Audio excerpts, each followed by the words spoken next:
굉장히 현명한 결정을 한 거죠. 이 건 관련해 가지고 그 이른바 수사 공판팀이 만장일치로 네.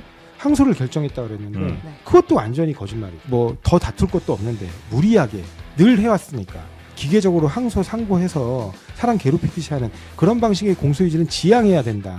그러니까 그런 점에서 그러한 가치 철학을 수용해서 우리가 이제는 이재명 정부의 검찰은 과거의 윤석열 정부 검찰과 다르다라는 거를 보여줄 필요가 있다라고 결정했다면 그 결정은 합리적인 결정이죠. 환수가 어렵다라고 얘기하는 건 완전히 가짜였습니다. 그래요? 바로 직전에 이른바 막걸리 분야 살인 사건들이 있었잖아요.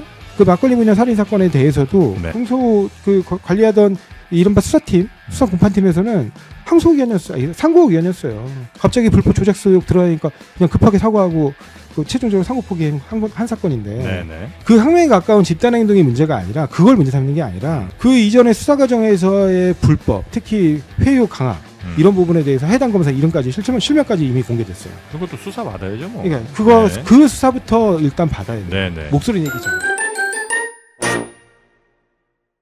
자, 그러면 이번 시간 항소 포기 관련해서 법무부의 법무부 장관 인터뷰는 짧게 어제 도어스태핑이 있었습니다만 좀 더 자세한 내용, 진짜 입장이 어떤 건지에 대해서 법무부 장관 정책보좌관이신 조상호 보좌관님 모시고 하나하나 확인해 보도록 하겠습니다. 어서 오십시오. 예, 안녕하세요. 네, 오랜만에 뵙습니다. 예. 그리고 최윤경 기자께서 네. 또 아주 디테일한 내용들 다 여쭤보실 거죠? 예. 휴. 좋습니다. 바로 큐입니까? 휴. 휴. 공부를 너무 하고 와가지고. 그래요? 네. 머리가 좀 많이 지납니다. 아프시겠다. 예. 네, 일단은 지금 현재 논란이 되는 게 그러니까 법무부에서 이걸 지시를 한 거냐, 뭐 사실상 지휘를 한 거냐, 아니면 검찰이 알아서 한 건데 그냥 법무부의 눈치를 좀 본 거냐, 아니면 그도 아닌데 그냥 검찰이 혼자 알아서 저를 북치고장구치고 하고 있는 거냐, 이제 이런 얘기가 하나 좀 있을 것 같고요. 그 뒤에 얘기는 또 다음에 또 여쭤보도록 네네. 하겠습니다. 일단 법무부는 이번 항소 포기에 얼만큼 뭘 한 거예요, 역할을? 이미 장관님께서 도스티핑 때 말씀하신 것처럼 네? 그리고 뭐 더 굉장히 깊게 자세하게 뭐 이렇게 토론하거나 의견을 교환하거나 할 여력도 사실은 안 됐어요. 왜냐하면 네. 그날 금요일 날 아침 10시부터 있었던 이제 법사위 예결 질의, 그다음에 예결위에다가 예결위 종합 질의 그런 것 때문에 장관 차관 이하 뭐 그 법무부 주요 과장들까지 죄다 이제 국회에 머물면서 대기 상태 또는 회의에 들어가는 상황이어서 바빴다. 그렇기 때문에 장관님 말씀하신 것처럼 신중 검토해라예요. 신중 검토해라. 그리고 우리가 늘 얘기하지만 꼭 이 사건이 문제가 아니고 당연히 장관의 경우에는 수사지휘권이 보장되기 때문에 네. 우리 검찰 보고사무 규칙이라고 대통령령이 있습니다. 법령이죠, 일종의. 그 법령에 따라 주요 사건들은 보고를 받게 돼 있습니다. 뭐 1호부터 13호인가 14호까지 있어요. 그에 해당하는 사건들은 다 법무부에 사전에 보고를 하게 돼 있는데 그러니까 보통 이런 보고들은 뭐 발생 보고하고 처분 보고라 그래요. 발생 보고는 예를 들면 선고가 나면 이런 선고가 났습니다. 이런 보고죠. 네. 그다음에 이제 그래서 내부에서는 뭐 특별히 보고 없다가 이제 보통 선고 마지막 날 또는 그 마지막 전날 뭐 오후 늦게나 이제 항소를 할지 말지에 대해서 또 이렇게 보고를 하겠죠. 네. 상소를 할지 말지, 뭐 상고를 할지 말지 네. 이런 걸 이제 처분 보고라고 하죠. 이렇게 네. 우리가 처분을 하려고 하는데 이런 부분에 사전에 보고 드립니다. 이런 식이에요. 네. 하겠다고 간 거죠 이번에는. 뭐 하겠다고 왔어요. 네. 마찬가지로 이것뿐만 아니라 뭐 지금 알고 있듯이 뭐 제가 다른 방송에도 얘기했지만 카카오 같은 사건에서도 주가 조작 네. 그 부분 김범수 무죄난 네, 그 김범수 사건. 무죄난 부분에 대해서 다른 공범들에 대해서는 유죄가 났지만 김범수에 대해서는 무죄가 났는데 그 부분에 대해서도 뭐 항소하겠다고 당연히 왔고 그때는 뭐라고 하셨어요? 신중하게 검토해라고 했죠. 그때도 신중하게 검토해. 그럼요. 항시 신중하게 검토하라고 꼭 하죠. 그런 건 아닌데 우리가 늘 말씀드렸지만 네. 그 판결에서 굉장히 중대한 수사상의 위법 여부에 대한 지적이 있었어요. 네, 판결문에 네, 판결문에 등장합니다. 네. 그러니까 뭐냐면 별건 수사로 사실상 진술인을 압박해서 진술을 받은 다음에 그 진술에만 의존한 물증 없는 기소가 결국에는 무죄로 나올 수밖에 없다 이런 취지거든요. 네. 그 지휘권 행사라는 거는 당연히 할 수 있는 거잖아요. 네. 근데 그거는 내가 지휘권 행사할 거야라고 말하고 하는 거예요? 아니면 말하고 하는 겁니다. 이건 지휘권 행사야라고 네. 말을 명시적으로 하는 거예요? 네, 그래야지. 왜냐면 그러면 더 이상 거기서는 말을 못 하는 거예요. 그러면 그거는 말로도 돼요? 아니면 그냥 문서로? 보통은 서면으로 합니다. 서면으로. 그러니까 제목은 수사 지휘 이렇게 하고 내려갑니다. 네네네. 근데 이건 당연히 수사지휘 아니었고 네. 이번 거는 네. 그 다음에 신중히 검토하라 이상의 어떤 방향성을 주는 얘기는 아예 안 한 겁니까? 아니 그 방향성이라는 게 네. 항소하겠다고 올라왔는데 신중히 검토하라는 얘기는 네. 항소 안 하는 지여부도 이게 항소실이 정말 있는지 여부를 충분히 고민해봐라 이런 취지죠. 네, 그러니까요. 네. 그럼 항소하지 말라는 의미로 받아들이는 게 맞아요? 아니 그러니까 아까 말씀드렸잖아요. 항소하지 말라는 걸 만약에 지시할 거면 수사 지휘를 하죠. 네. 그러니까 예를 들면 이렇습니다. 뭐 일반적인 회사에서 그러니까 뭐 예를 들어 하급자가 상사에게 어떠한 뭐 사업 관련된 기획안을 만들어 가지고 보고를 해요. 네.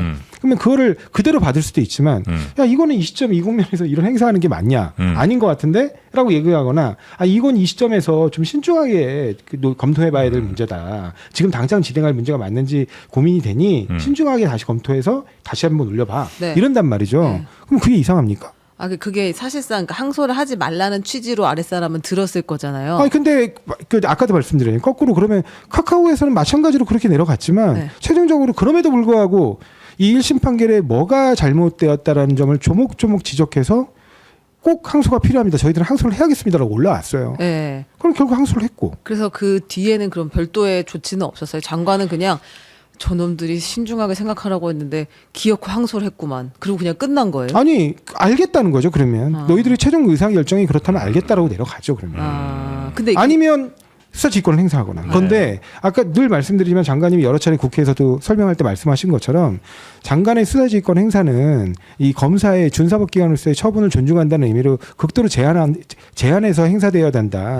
이게 장관님의 사실은 운영 철학이에요. 그죠? 철학. 그럼 이번 건도 역시 카카오톡처럼 두 차례에 걸쳐서 좀 신중하게 검토하는 게 좋지 않겠어? 신중하게 검토해라고 이야기를 했는데 그럼 그냥 검사들이 아무리 신중하게 봐도 우리는 항소를 해야겠는데요? 그럼 그렇게 하든가요. 그럴 그렇게 수 하면 되는 거죠. 있었는데 그렇게 지금까지 하면 이런 되잖아요. 선례들이 있어 왔는데 네. 이번에는 그렇게 안 했다는 네, 거예요. 그리고 아까도 말씀드렸듯이 카카오 같은 경우는 나중에 최종적으로 올라오는 보고 내용을 보니까 1심 판결에 뭐가 저기 문제가 있어서 우리가 반드시 항소해야 된다라는 점을 설명하는 충분한 근거들을 제출을 했어요. 네. 근데 이 건의 경우에는 아무리 뜯어보고 읽어봐도 검사가 반드시 상소를 해야 된다라고 하는 합리적인 근거가 없었어요.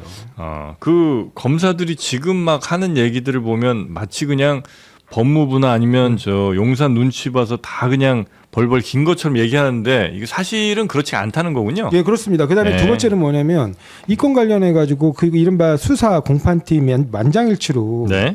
항소를 결정했다고 그랬는데 네. 그것도 완전히 거짓말이에요. 잠깐 조금만 천천히 갈게 하나만. 노만석 총장 대행이 용산과 법무부와의 관계 등을 고려해야 했다라고 했는데 그 얘기는 그러니까 뭔가 정확한 지침을 받지 않았는데도 그냥 본인이 조금 너무 많은 생각을 한 거예요. 그러면? 아니 너무 많은 생각을 한 게 아니라 굉장히 현명한 결정을 한 거죠.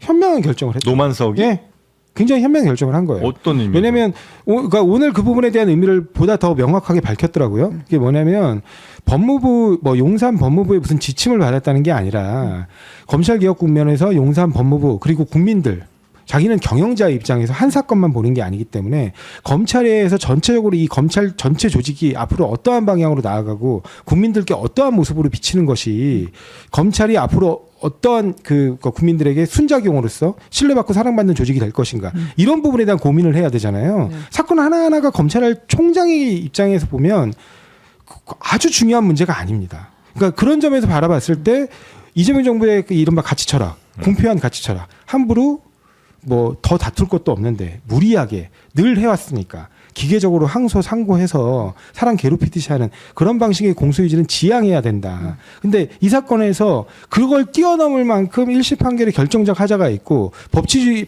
질서를 유지하는 관점에서 용납할 수 없는 부분이 있었느냐? 없다고 보는 거예요, 본인이. 그러니까 그런 점에서 그러한 가치 철학을 수용해서 우리가 이제는 이재명 정부의 검찰은 과거의 윤석열 정부 검찰과 다르다라는 거를 보여줄 필요가 있다라고 결정했다면 그 결정은 합리적인 결정이죠. 그럼 하나만 더 여쭤볼게요. 그 항소하려면 와가지고 항소 이유서를 쓰잖아요. 이게 네. 그냥 다시 한번 싸우자 이게 아니라 어떤 판단에 대해서 동의할 수 없고 우리가 어떤 증거가 있으니까 이건 다시 판단을 받아보겠다라고 주장하잖아요. 네. 그걸 들고 법무부 장관한테 왔을 텐데 그럼 지금 공판팀은 어떤 이유로 항소를 하겠다고? 일단 증거는 추가적인 게 없습니다.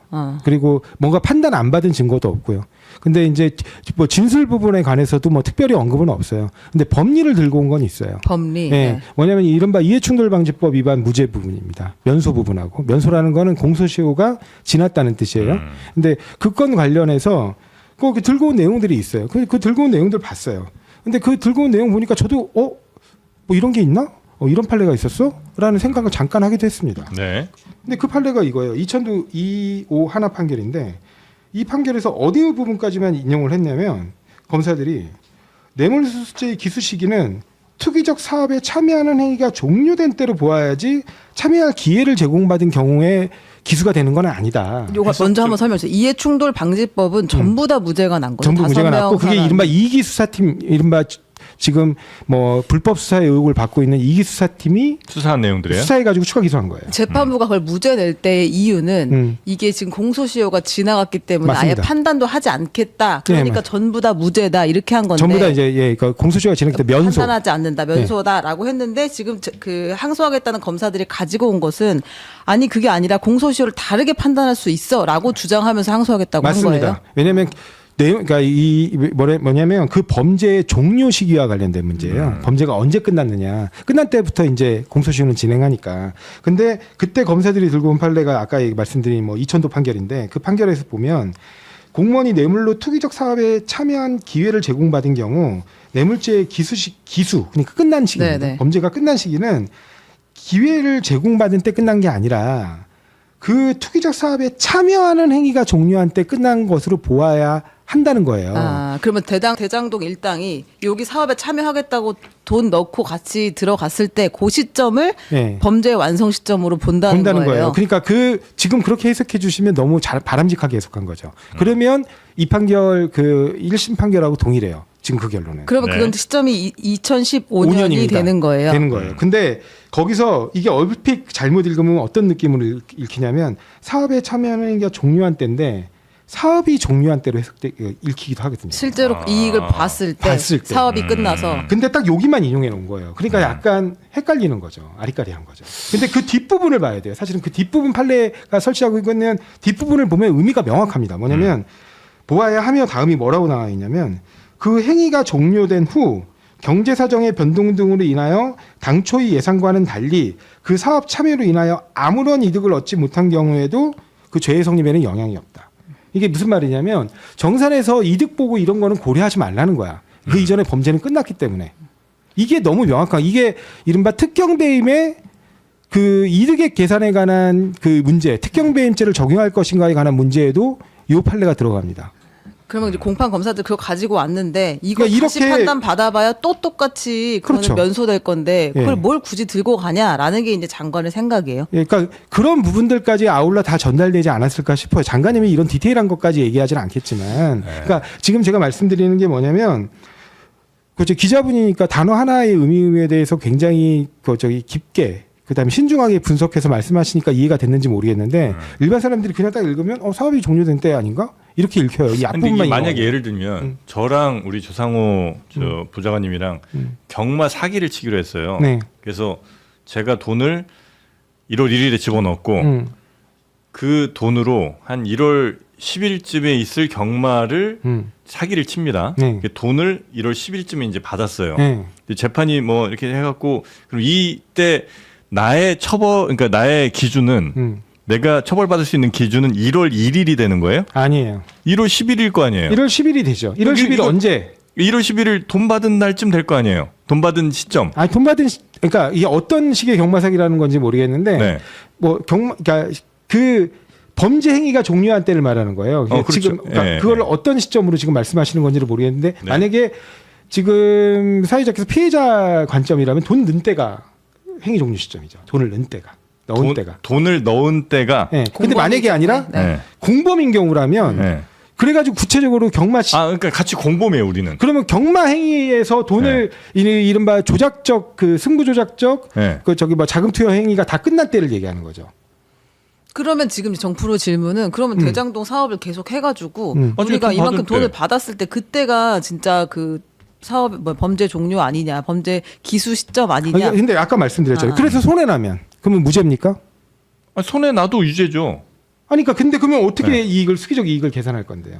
투기적 이익을 계산할 때, 그러니까 이익을 계산하는 거랑 이 사람 그래서 그거는 특경법에 관한 문제예요. 이 계산이 네. 안 된다는 거예요.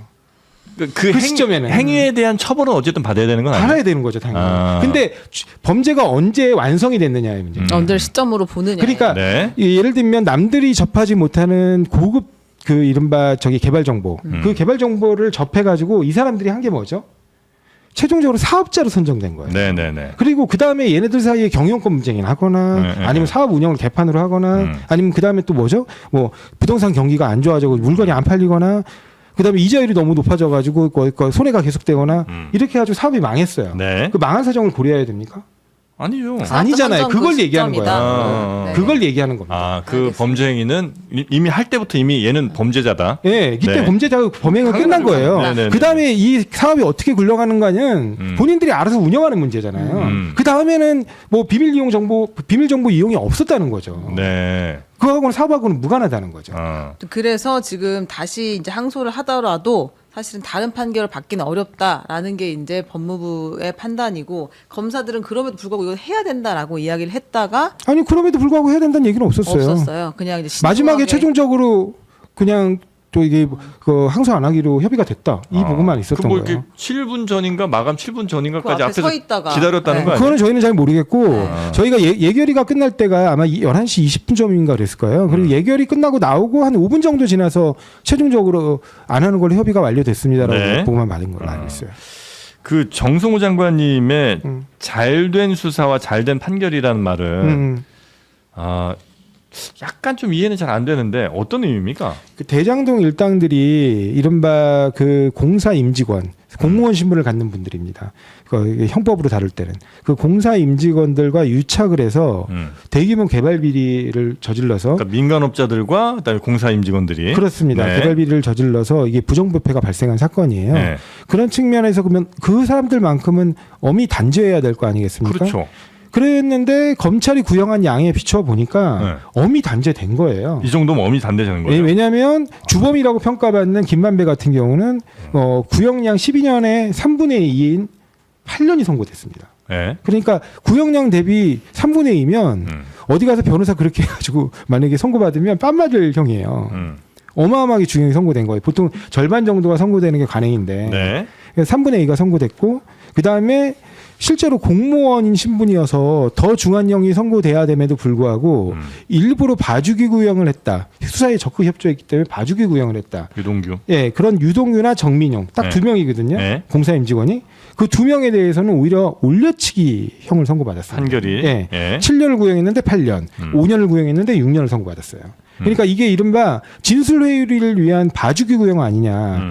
그러니까 그런 측면에서 보면 실패한 구형일 수도 있어요. 그렇지만 단죄의 측면에서 보면 성공한 거죠. 재판부가 잘 현명하게 판단한 거죠. 정말 원래 공무원을 더 엄히 처벌해야 되거든요. 이 공무원에 대해서 엄히 처벌한 재판부의 그 결정은 네. 합리적이었다는 거예요. 네. 그다음에 나머지 뭐 나무가구 정영학의 경우에도 절반 이상 선고됐어요. 그러니까 통상의 상소 기준에는 해당하지 않는다는 거예요. 그리고 특히 주목할 점이 네. 아니 왜 그 협조자였던 그 유동규하고 정민용은 구형을 그렇게 낮춰줬는데 같은 협조자였던 심지어 정영학 같은 경우는 영장도 안 쳤어요. 근데 협조자였던 정영학과 남욱은 절반밖에 선고가 안 됐을까? 근데 정영학 같은 경우는 마지막에 이른바 조작 수사 의혹을 폭로합니다. 이른바 엑셀 파일 조작을. 네. 그 남모 검사가 엑셀 파일을 조작했다는 의혹을 폭로하는데 그 폭로한 부분에 대한 불이익한 구형 아니냐, 협박성 구형 아니냐라는 의심이 드는 거예요. 왜냐하면 당초에 다른 사람들 다 영장 칠 때 영장조차 안 쳤던 사람을 두 번째로 센 구형을 합니다. 10년 구형을 해요. 그래서 5년 나온 거예요. 네. 그게 그러면 과연 합리적인 구형이냐는 겁니다. 그러니까 이런 부분에서 보면 이기 수사팀의 공소 유지가 적절했느냐. 그리고 이번에 또 무죄 나온 거는 죄다 이기 수사팀의 문제거든요. 이른바 이재명을 잡기 위해서 꾸렸다라고 의심받는 한동훈 전 장관이 중심이 돼서 꾸린 그 수사팀이 지금 다 완패한 거예요. 그 수사의 정당성이 좀 의심받는 상황인데 그거를 제외하고 최초의 일기 수사팀이 했던 수사의 결론, 그 부정부패 혐의자들을 단죄하기 위해서 5명을 기소했던 부분, 그 부분은 사실상 거의 인정받은 거라서 그 측면에서 보면 당시의 일기 수사팀의 기소는 성공적이었다. 네. 근데 이게 예를 들어서 이제 상대 즉 그 일당들이 알겠습니다. 요거 형 받고 우리 반성할게요. 만약에 이렇게 이제 하면 그나마 그런가 뭐 그럴 수 있겠는데 이 사람들은 다 지금 이제 항소한다는 거 아니에요. 네. 그러니까 우리는 다음 재판부에서 어쨌든 더 적은 형의 더 적은 뭐 추징금 정도를 아마 받을 수밖에 없을 거 아닙니까? 그 정도로 검사들이 자신 없나요? 자신들이 1심 무죄 받은 거에 더해서 그러니까 1심 유죄 받은 거에 대해서 무죄 부분까지도 다퉈야 된다고 저렇게 아득바득 지금 이렇게 뭐 이렇게 주장을 하고 있는데 네. 1심에서 유죄 받은 것조차 유지할 자신이 없어 그래요?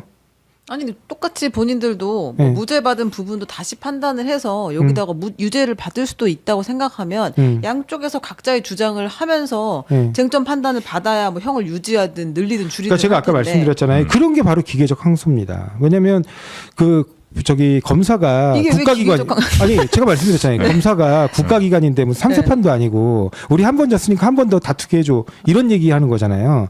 피고인의 상소권과 검사의 상소권은 본질이 다릅니다. 피고인의 상소권은 재판이라는 그것도 국가기관이에요. 네. 사법부 국가기관인 사법부가 국가기관인 사법부가 재판이라는 처분을 내려서 이 이른바 당사자 이 국민에게 불이익한 처분을 했어요.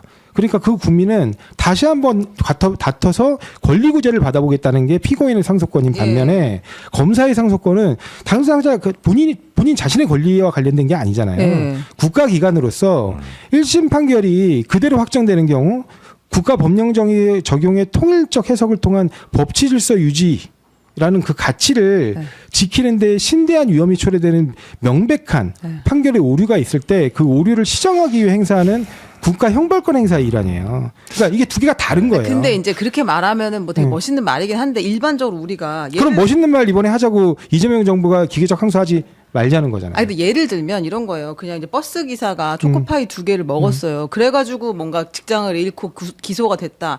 그걸 1심에서 우리가 확정 판결을 이제 했을 때 거기서 그냥 끝내자. 이러면 기계적 항소를 안 한다고 할 수 있을 것 같은데 이건 사실상 굉장히 큰 사건이잖아요. 큰 사건과 작은 그리고 사건의 상대라는 것이 어쨌든 뭐 우리가 여기도 뭐 개인이고 국가 형벌권이겠지만 또 피해자라는 게 성남 도계공이 있는 것이고 그게 국민의 돈이라고 볼 수 있잖아요. 네네. 어쨌든 그러면 이거는 끝까지 배임액도 산정을 우리가 산정돼 있잖아요. 그러니까 확실히 더 늘릴 수도 있는 거니까 어떻게 늘리는데요? 그거 이제 잘하면 늘 쓰는 거고. 아니 그러면 2심에서 잘하면 되죠. 그러니까 그래서 우리가 상소를 하겠다고. 아니 한 2심에서 건데. 잘해서 늘려도 돼요.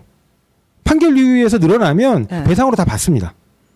그러니까 그래서 이 이게 과정에서 내가 항소를 하고 그 내가 판단받고 싶은 부분도 얘기하고 거기서 또 올라오는 부분에 대해서 논쟁을 아니 이거를 할 수 지금 좀 있는데. 혹시 오해하시는데 양형을 더 올릴 수 없는 거예요. 예를 들면 몰수 추징도 일종의 부수형이니까 네. 올릴 수 없는 문제하고 이게 민사 배상으로 실제 손해액을 확정하는 거하고는 전혀 다른 문제예요. 여기서 더 손해액이 올라갈 수도 있습니다. 아니 뭐 2심에서 2심에서 올라갈 수 있어요. 검사가 잘하면. 말씀하신 것은 우리 그러면 2심에서 다 배임액 나중에 산정을 환수됩니다. 다시 할 수도 있다. 이제 그래서 맞습니다. 배임액이 더 늘어나게 판단받을 수도 있다라는 맞습니다. 이제 말씀이신데 그 얘기를 할 것 같으면 그러면 이제 나도 판단받고 싶은 부분을 당연히 항소할 때 할 수 있는데 아니 그런다고 뭐가 달라지냐는 거예요. 그런다고 양형이 달라집니까? 그러니까 이 사건 그 범죄에 대해서 가장 핵심은 형사에서는 형벌이잖아요. 어떤 형벌을 부과할 것이냐. 네. 제가 늘 말씀드리지만 업무상 배임은 유죄가 됐지만 특경 배임이 무죄가 나왔어요. 그렇다고 그러면 특경 배임의 그런 막대한 이득을 취득한 그 죄책, 그 죄책을 양형에 고려를 안 했느냐. 양형에 고려 안 하면 이 정도 형이 나올 수가 없습니다. 그렇기 때문에 검사 구형량의 3분의 2 또는 초과 선고형이 나온 거예요. 구형량보다. 그러니까 충분히 판사들이 바보 아니에요. 네. 법리상 어쩔 수 없이 무죄를 선고하더라도 실제 양형에 다 반영을 합니다. 죄질은. 그래가지고 중형이 선고된 거예요. 이게 약간 좀 조심스럽긴 한데. 그리고 한 가지 제가 말씀드린 거 지금 자꾸 그 범죄 수익 말씀을 하시는데 이거는 원래 범죄 피해 재산이기 때문에 원칙적으로 몰수 추징을 할 필요도 없고 하지도 않아요. 네. 오히려 검사들이 이런 사건보다는 왜냐하면 공사는 이 손해배상을 받을 능력이 있잖아요. 지금 소송도 제기해놓고 가압류도 다 해놨어요. 네. 그러니까 문제는 안 되는데 이런 거보다는 그런 정말 다중 피해 사건들 있잖아요. 이른바 보이스피싱 사기 범죄라든가 이런 거 왜 몰수 추징 안 합니까? 이런 거 왜 피해자한테 몰수 추징 먼저 해가지고 피해자한테 환부하는 절차 안 해요. 자기도 귀찮아서 안 하거든요. 아니 그러니까 이 사람들을 보호 내지는 이 사람들의 입장을 막 더 우리가 들어줄 만한 상황은 전혀 아니잖아요. 아니죠, 당연하죠. 그렇죠. 예, 당연하죠. 법무부 당연히 많이 그럴 거고. 그래서 과거에 만약에 수백억 혹은 뭐 수천억의 이런 일이 벌어지면 8년이 아니라 80년도 부족하다 내지는 물론 이거 그러면 100년을 구형해야죠. 그러니까 이건 물론 정치적인 얘기입니다. 그래서 그런 정도의 이야기. 그다음에 이거 한 푼도 남김없이 다 환수해야 된다는 이야기들이 당연히 훨씬 더 많이 나와야 됨에도 불구하고 맞습니다. 나올 것이 너무나 자연스러운 것 같은데 지금은 오히려 그 정도 형이면 충분하다 내지는 다른 방법으로도 다 돈을 받을 수 있다는 얘기가 너무 나오니까 약간 헷갈리는 거예요. 아니, 제가 말씀드리고 싶은 건 예. 뭐냐면 충분하다 안 충분하다를 어떤 관점에서 바라본 거냐면 지금 이 항소 포기가 부당하다고 주장하는 수사 공판팀 검사들이 구형량을 보니까 네. 너희들은 초과 달성한 건데 왜 그래? 라는 거예요. 네. 그러니까 일반 국민의 관점이 아니라 일반 국민의 관점은 100년, 200년도 선고하고 그렇죠. 싶죠. 네네네. 근데 그런 관점에서 너희들이 이거 양형부당이라고 얘기할 만한 사유가 있느냐? 너희들 구형량하고 비교해 보니까 오히려 너희들의 기대보다 초과 달성했는데 뭐가 문제야? 그 초과 달성한 것도 아마 전에 같으면 야 지금 검찰 니네들이 한 거 보니까 재판부에서 볼 때도 너무 구형을 약하게 한 거 아니야. 니네 다시 저 항소해갖고 훨씬 더 뭘 추가를 하든 뭘 하든 훨씬 더 많은 구형을 때려야지. 니 바보 같은 놈들아. 이 정도의 질타가 나와야 될 것 같은데. 아니 그런 질타가 그러면 그 안에서 네. 저희가 국민적 감정을 제대로 생각하지 못했습니다. 네. 이런 부분에서 이런 부분이 있어서 저희가 구형을 이렇게 좀 적게 한 게 정말 잘못한 것 같습니다. 네. 우리가 좀 더 구형을 세게 해서 더 큰 형을 받아보게 하겠습니다. 네. 그런 내용은 없어요. 그거에. 네. 그래서 그러니까 이거는 무슨 말이냐면 네. 마치 어떤 느낌이 드냐면 제일 먼저 치고 나온 검사가 이른바 2기 수사팀의 핵심을 맡았던 강백신 검사입니다. 네. 한 명 더 있죠, 어미중 검사라고. 근데 어미중 검사는 본인이 지금 특검 수사생이 돼서 그런지 네. 아무 말 안 하고 있어요. 근데 강백신 검사가 치고 나왔는데 강백신 검사에게 묻고 싶어요. 그러면 왜 더 큰 구형을 안 했냐는 거예요. 그러니까 더 큰 그러니까- 구형을 안 했다고 검찰 비판하고 그다음에 검찰을 비판하는 게 아니라 그 2기 수사팀 그리고 그 검사 뭐 그 강백신을 비판하는 네네네. 겁니다. 그런 사람들 더 비판을 해야 될 것 같고 느낌은 제 느낌은 그래요. 그리고 훨씬 더 지금 받은 뭐 추징이나 이런 것보다 훨씬 더 강하게 왜 못했냐고 질타를 많이 할 법한 분위기인데 수사 잘했다 내지는 이 정도 형량이면 뭐 충분하다 내지는 이런 얘기들이 너무 많이 들리니까 아니요, 저희가 말씀드린 건 뭐냐면 결과적으로 1기 수사팀의 결론으로만 보면 성공한 수사와 재판은 아니냐는 거예요. 그렇지만 2기 수사에서 지금 나온 여러 가지 강압 수사, 회유 수사에 대한 의혹들 그리고 그에 더해서 2기 수사팀의 기소 또는 심지어 뭐 공소유지의 실패 4년 가까이 공소유지를 해왔는데 패소해놓고 한 번 더 해보겠다고 우기는 거예요. 근데 한 번 더 해보겠다는 근거를 충분히 제시하지 못하고 있어요. 네. 그러면서 이렇게 하는 게 맞느냐는 겁니다. 그리고 제가 이 아무것도 아닌 일, 왜냐면 이게 처음도 아니에요. 바로 직전에 이른바 막걸리 분야 살인 사건들이 있었잖아요. 그 막걸리 분야 살인 사건에 대해서도 네. 처음에 공소 관리하던 이른바 수사팀, 수사 공판팀에서는 항소의견이었어요. 상고의견이었어요. 상고의견이었는데 갑자기 불법 조작수 의혹 드러나니까 그냥 급하게 사과하고 최종적으로 상고 포기한 한 사건인데 네네. 그것도 마지막 날에 그래서 얼떨결에 장관님도 사과했죠. 그러니까 그랬는데 이 건 같은 경우는 그러면은 자신들이 그런 법정 확신이 그렇게 충분했다면 왜 카카오처럼 끝까지 항소하겠다라고 의견을 못 내냐는 거예요. 이건 근데 아무튼 의견 차이가 있을 건데 막걸리 부녀 살인 사건은 무죄를 판결을 받은 거잖아요. 그러니까 억울함이 이제 풀린 건데. 근데 이것도 억울함이 그러니까 이게 부당하게 기소했다라는 점이 이것도 그러면은 이거는 왜 그렇게 생각 안 하는데요. 그러니까 무리한 기소했다라는 점에 대해서 네. 이것도 인정받은 거잖아요. 1심에서.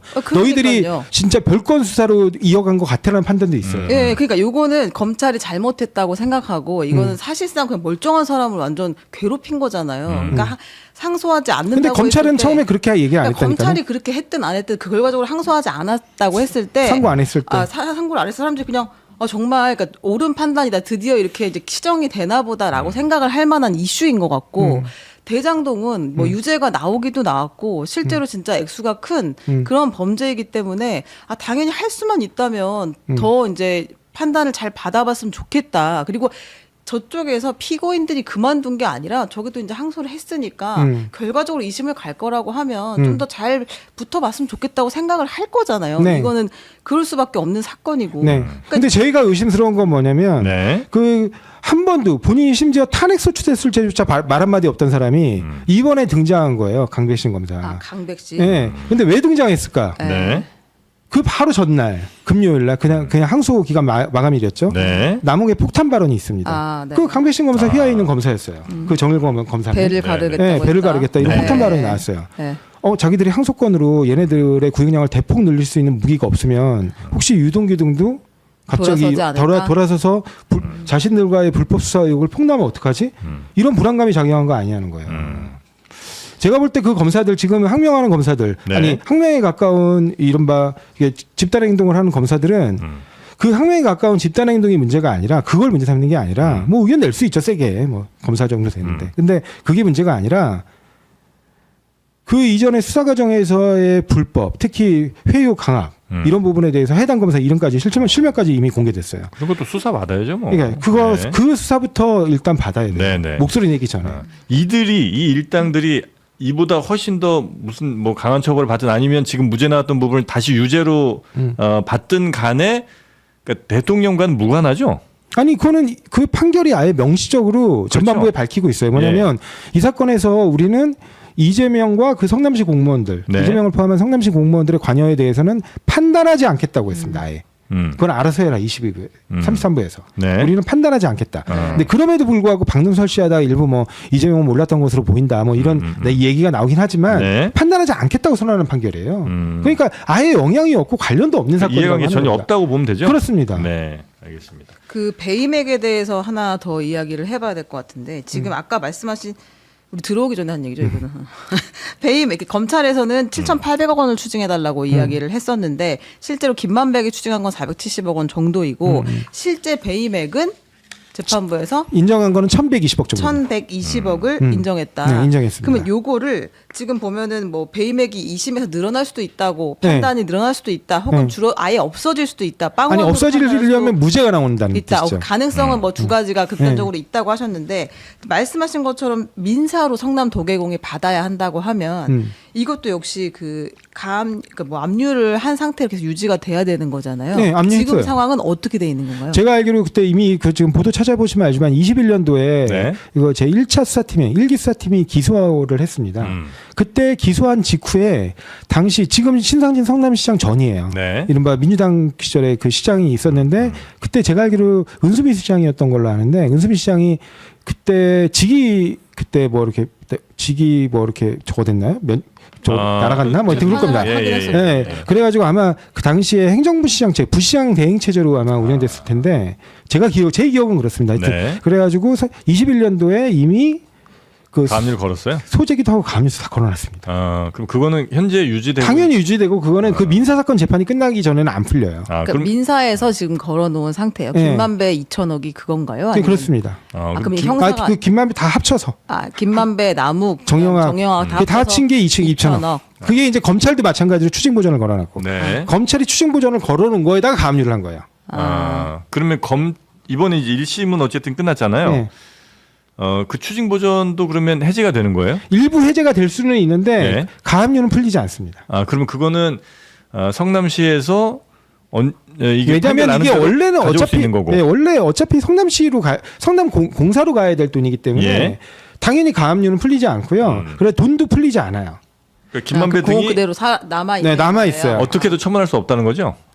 그걸 쓸 수 없어요. 묶여 있기 때문에 돈이. 네, 본인의 의지대로 뭘 어디 뭐 판다든지 이런 거 당연히 불가능한 거고. 그렇습니다. 왜냐면 그거는 걱정하는 게 재산을 빼돌릴까봐 지금 그게 빼돌리는 건 지금 시점에서는 불가능한데 모르겠어요. 처음에 그 1기 수사팀 기소할 때 그때 기소 금액이 651억이었거든요. 네. 그래갖고 제가 알기로는 21년도에 가압류 금액은 지금 기사 찾아보니까 651억을 가압류했다는 걸로 알아요. 네. 근데 그 이후에 그 국민의힘에서 이제 정권 교체가 일어나고 성남시에서 그래가지고 국민의힘 지금 신상진 시장 체제에서 가압류를 추가했다는 소리는 아직 못 들었거든요.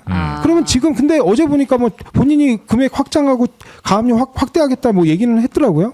바로 확대하면 됩니다. 아마 지금 걸어놓은 건 그럼 네. 652억 지금까지 뭐 하셨나 모르겠어. 가압류일 거다 네. 이렇게 보시면 왜냐하면 23년도에 공소장이 이미 네. 이 금액으로 변경이 됐는데 23년도에 안 하시고 지금까지 뭐 하시다가 이제 하신다고 할 하시는지 수는 모르겠어요. 있는 당장 거예요, 하면 됩니다.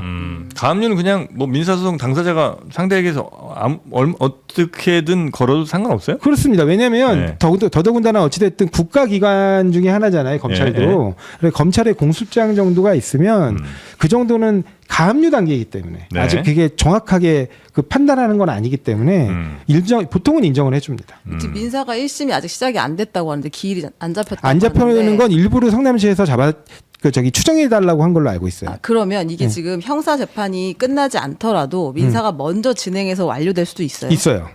그거는 민사재판부의 판단과 의지에 따라 의지에 따라 달라지는 거예요. 네. 그리고 민사는 1심만 선고돼도 가집행을 할 수 있기 때문에 네. 민사구제 절차가 오히려 더 빠를 수도 있습니다. 근데 통상은 그렇게 안 하고 네. 이렇게 형사 절차가 있으면 형사 절차에서 워낙 치열하게 다투고 네, 네, 뭐 실비를 할 거잖아요. 네. 그러니까 보통은 그 결론을 기다리고 그렇게 해서 사실은 추징도 이 판결이 확정이 돼야 할 수 있는 거예요. 네. 그렇기 때문에 이 판결이 확정이 되면 좀 걸릴 거예요, 시간이. 네. 그리고 마찬가지로 민사도 이 형사 판결이 확정이 되면 바로 이게 증거로 제출됩니다.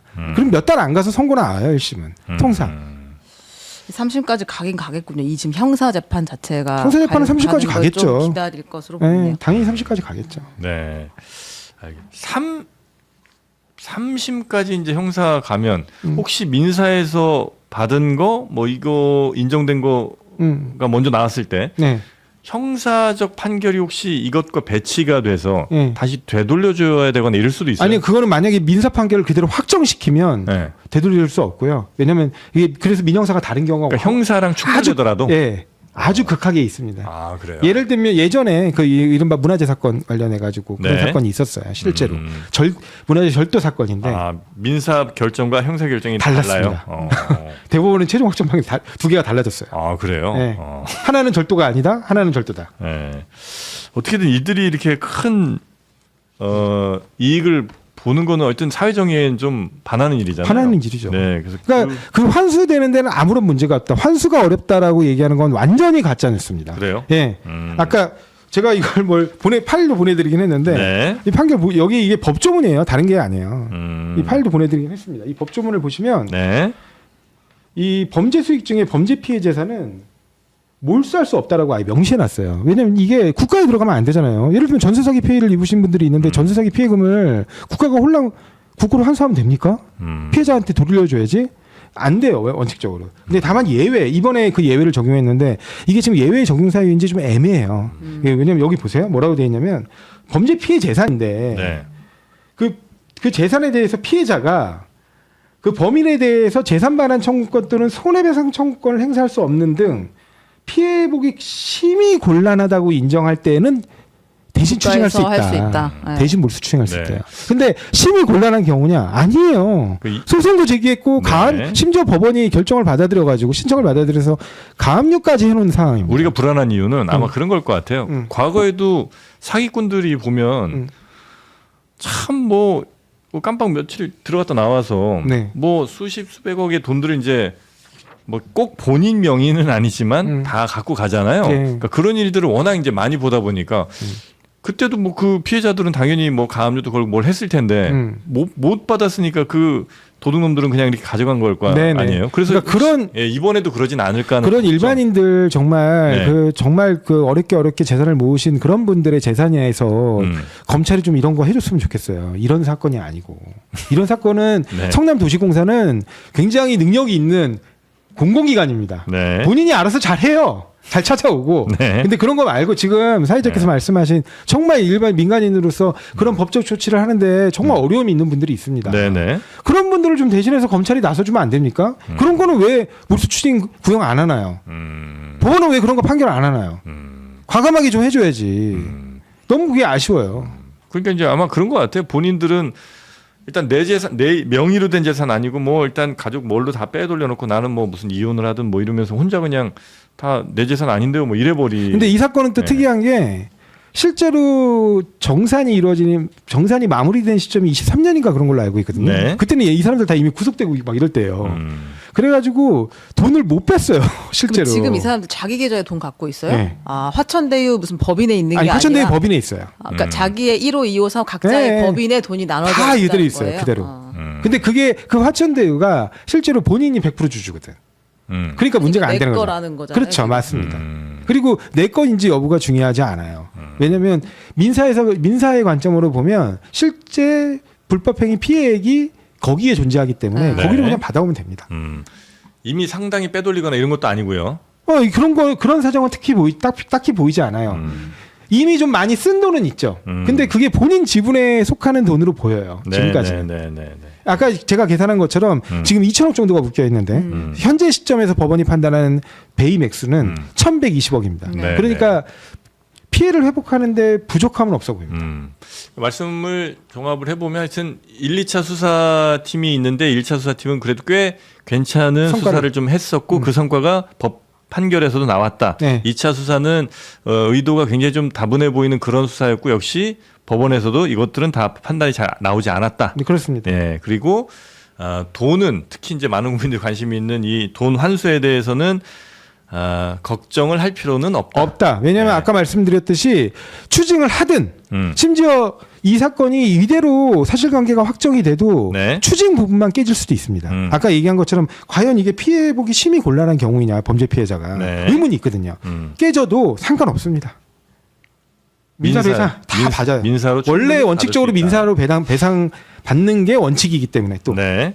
아무 문제 없습니다. 그리고 법무부에서는 검찰에 대해서 신중히 잘 판단하라는 정도의 메시지만 냈을 뿐 특별히 뭐 어떤 방향성을 뭐 강요한다거나 이런 건 전혀 없었고 아니 강요할 거면 그냥 수사지휘 하면 그러니까 되죠. 수사지휘권도 사용하지 네. 않았고 네네. 네. 검찰이 알아서 지금 약간 쇼하는 느낌도 좀 나고요. 아니요, 저는 그렇습니다. 아까도 말씀드렸듯이 네. 대검 차장이 과연 이제 이른바 기계적인 상고를 안 하겠다라는 그 국민적 합의에 과연 부응하느냐 그런 문제거든요. 대검 차장이 그거에 부응했다고 봐요. 알겠습니다. 국민적 요구에 부응한 것이지. 아니 그렇지 않습니까? 무슨 법리상 하자를 정확히 지적해 보자고요. 그래서 네. 제가 이 페북에도 기재했지만 토론할 자신 있으면 나오라는 거예요. 면대면으로 네. 나와서 토론하자는 거예요. 과연 핵심이 무엇이냐? 정말 이게 항소할 사건이냐예요. 거기에 핵심이 있는 거지. 뭐 항소 포기 과정이 어땠느냐? 그거는 다 반론이고 지엽적인 겁니다. 네. 실제로 이게 반드시 항소를 했었어야 하는 사건이냐를 논쟁해 보자고요. 네, 알겠습니다. 자, 우리 법무부의 입장 어떤 것인지 조상호 법무부 장관 정책보좌관님께 거의 상세하게 네. 다 여쭤본 것 같습니다. 오늘 못다 하신 말씀 별로 없죠? 제가 딱 한 말씀만 드리고 네. 싶은 게 뭐냐면 오늘 그 대검 그러니까 차장이 좀 더 이른바 노만수 차장이 좀 비교적 정리된 입장이 이렇게 좀 언론에서 흘러나왔더라고요. 사실은 이 저를 포함해서 여러 부분에서 우리 형사사법제도를 어떻게 설계하느냐에 대한 굉장히 많은 고민과 걱정과 우려들이 있습니다. 그런 부분에서 과연 검찰의 순기능은 무엇이고 지금까지의 역기능은 무엇인가 그런 부분들을 되게 열심히 고민하고 거기서 순기능은 최대한 극대화하고 그다음에 역기능은 최대한 최소화하는 방식으로 개혁이 되길 바라고 그런 것들이 이른바 합리적인 범위 안에서 합리적인 근거를 갖고 토론이 이루어지고 최종적으로 제도가 설계되기를 바라고 있어요. 그리고 그런 부분들이 어떻게 보면 검찰의 과거에 잘못된 부분들을 스스로 시정해가는 모습을 보일 수 있느냐, 네. 그 정도의 용기와 준비가 되어 있느냐, 이걸 국민들께서 납득하고 이해하시느냐, 그런 부분까지 아울러 보여져야 된다고 생각해요. 그런 부분을 다 고려해서 대검 차장이 아마도 그 수사팀과 충분히 협의해서 그런 결정을 내린 것 같은데 저는 이렇게 어려운 시절일수록 그런 결정에 대해서 우리 검찰 식구 아니면 이 법무검찰이 일치단결해서 같이 이런 위기 극복을 위해서 단합하고 그다음에 앞으로도 우리 검찰 달라졌다. 이제 이 기계적 항소 상고 안 한다. 법리에 충실하게 정말 명백한 이 법질서 유지를 위해서 반드시 필요한 예외적인 경우에만 네. 항소 상고를 하고 그렇지 않으면 이른바 1심 충실화 원칙에 부응할 수 있도록 1심에서 공소 유지를 정말 열심히 해서 네. 제대로 바람직한 판결을 이끌어내는 데 노력하겠다. 이런 자세를 좀 보여줬으면 좋겠다는 거예요. 앞으로도 기계적 항소 같은 건 좀 많이 줄어들겠군요. 그럼요. 그리고 네. 아까 그 이전에도 얘기했지만 수십여 건을 이미 그렇게 해오고 있던 와중이었습니다. 알겠습니다. 자, 조상호 정책보좌관님과 말씀 나눴고요. 오늘 생각보다 시간이 좀 많이 길어졌는데 그러네요. 죄송합니다만 이 말씀은 꼭 드려야 되겠습니다. 인터넷 휴대폰 정수기 기타 가전제품 비교하시고 꼭 구매하시기 바라겠습니다. 현금 최대 혜택 비교 원이고요. 비교를 원하면 최대 128만 원의 현금 혜택이 생기게 됩니다. 또 장르한 이유들을 말씀해 주시면 추가 혜택을 또 드리는 모양입니다. 1670-2571번으로 전화하셔서 여러 집에 렌탈 가전들 들이실 때 꼭 혜택 더 많이 받아가시란 말씀 드리도록 하겠습니다. 자, 우리 조상우 정책보좌관님 대단히 감사하고요. 네, 우리 최영경 기자님도 고생 네. 많으셨고, 네, 우리 시청자분들도 늦은 시간까지 고생 많으셨습니다. 저희는 내일 오전 11시에 다시 찾아뵙도록 하겠습니다. 함께해 주신 여러분 고맙습니다. 네, 감사합니다.